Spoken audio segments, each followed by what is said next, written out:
Hello and welcome to the Kyiv Post podcast with me, Rahim Rahemtulla. Now usually in this programme we present you with the highlights from the latest edition of the paper, but today we're going to do something a little bit different because we're dedicating the show to the Eurovision Song Contest, which is currently in full swing here in Kyiv. Kicking us off is Toma Istomina, who has immersed herself deeply in Eurovision and now knows everything there is to know about it. Toma, welcome to the podcast. Now, you write that Eurovision began in 1956 and was at that time mostly a radio show with just 7 countries participating. So 61 years later, what does the contest look like today? So today it's a big event for all Europeans. Every year Eurovision broadens the list of its participants, and this time 42 countries have sent their contestants to Kyiv, where Eurovision takes place this year. So it's a competition that actually is a great chance to start the career for participants or to gain recognitions for those who are pretty successful already. So we have these 42 countries competing. Only one can be crowned as the winner and in the process win the right to host Eurovision in their own country next year. So tell us, how is that winner going to be chosen?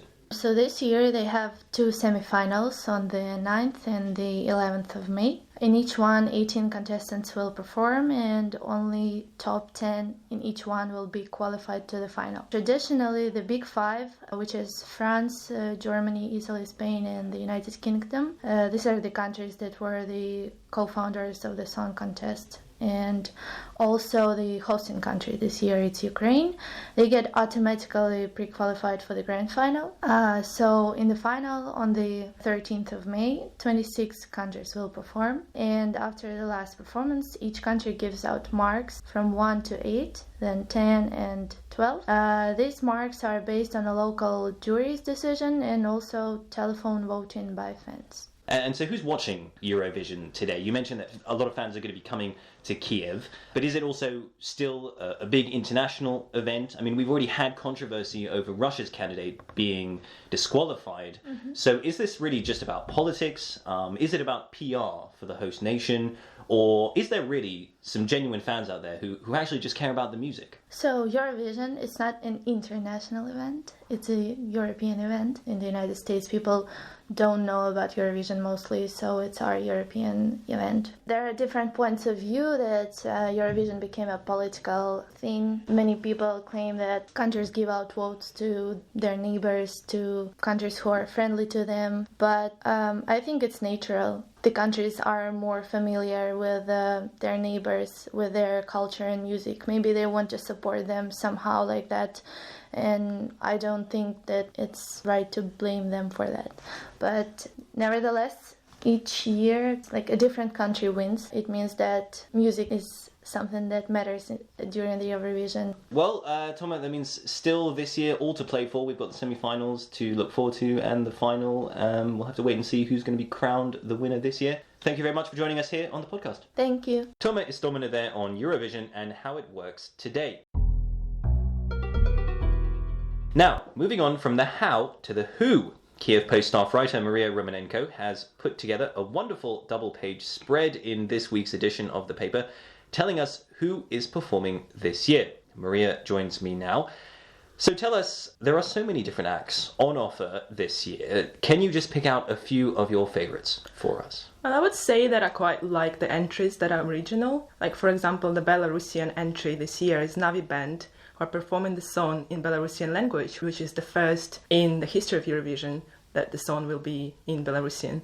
So I think that's quite exciting. I also like Blanche from Belgium, her song City Lights, and she's got a very low voice, which reminds me of London Grammar. But I think, of course, everyone predicts Italy to win, which is exciting too, because they only won twice in the history of Eurovision, the last time being in 1990. Oh, well, what are the Italians bringing this year? They will have a song in Italian language, and it's translated as Western as Karma. And so now the performers range in age all the way from 17 up to 40. They're all at different stages of their careers. So tell us, what will they be hoping to get out of Eurovision? And of course, there's only going to be one winner. But for that lucky winner, can this lead to stardom and to worldwide fame? I think that's the idea, yes, because a lot of the contestants, they actually come from different song contests. For example, Anja Nissen, who's going to represent Denmark, she won The Voice Australia in 2014. So many of them actually do come from different song contests, so they probably hope that this one is going to be a breakthrough in their careers, especially worldwide. But to be honest, actually, not many of the winners carry on with a successful career, like with some exceptions from Celine Dion, maybe, and ABBA from Sweden.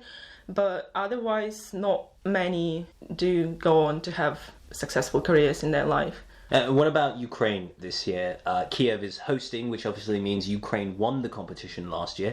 Any chance of a repeat this year of that success? I think it will be very hard to top the Eurovision 2016 winner Jamala from Ukraine. But the entry this year at Torvald, they are not actually rated that highly by bookmakers. Many people in Ukraine are a little bit skeptical about Torvald. They compare them to the Greek Jolly, who represented Ukraine in 2015 and who came 20th. But I personally think it's quite exciting to have a rock band representing the country. Well, we'll be wishing them all the best of luck, of course, and to the other contestants, because we don't want to be accused of bias. But Maria, thank you very much for joining us on the podcast. Thank you. Maria Ramon on Who's Who at this year's Eurovision.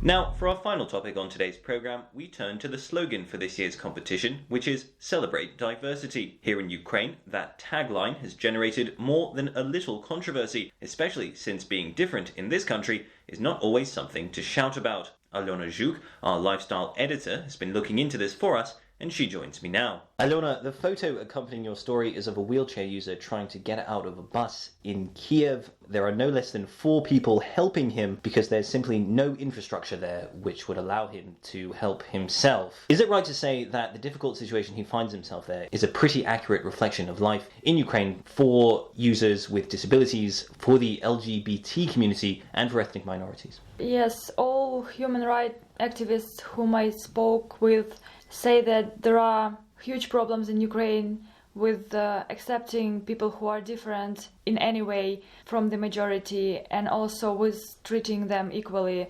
For instance, people from ethnic minorities, they suffer unfair coverage in Ukrainian media and they face awful stereotypes in everyday life. And LGBT people, at least many of them, choose to hide their identity, at least at work, to avoid problems. And I was going to say, I mean, now Eurovision is known for being a very LGBT-friendly event, but in Ukraine, as you've mentioned there, gay relationships, being a member of the LGBT community, people do not openly talk about this or openly show themselves. Do you think there'll be any conflict this year in relation to the competition because of this? I hope there won't be any problems, because even though we really have a group of aggressive and radical people who might be dangerous, but Kyiv authorities have shown last year during the Kyiv Pride or Equality March that supports rights of LGBT community that they are ready to protect LGBT community, thankfully. Also, somehow Ukrainian people think that foreigners are allowed to get away with more, so they treat foreigners, including Europeans, differently. And what do you think in the long term is going to be the effect of having Eurovision here in Ukraine this year? Some people that you spoke to said that it's not really going to change anything in terms of diversity and tolerance here in Ukraine. Others were a bit more positive. They thought, well, at least it's putting the issue on the agenda, which is really where it needs to be right now. What's your feeling overall? I agree with both sides in terms of I think that we really have to put this issue on the agenda again and again and become better in this issue. But on the other hand, I believe that there won't be any drastic change and Eurovision will be over, shows will be over, people will leave, and we will be again at the same place. But if everything goes well, I think there is a chance that Ukraine's image abroad will improve.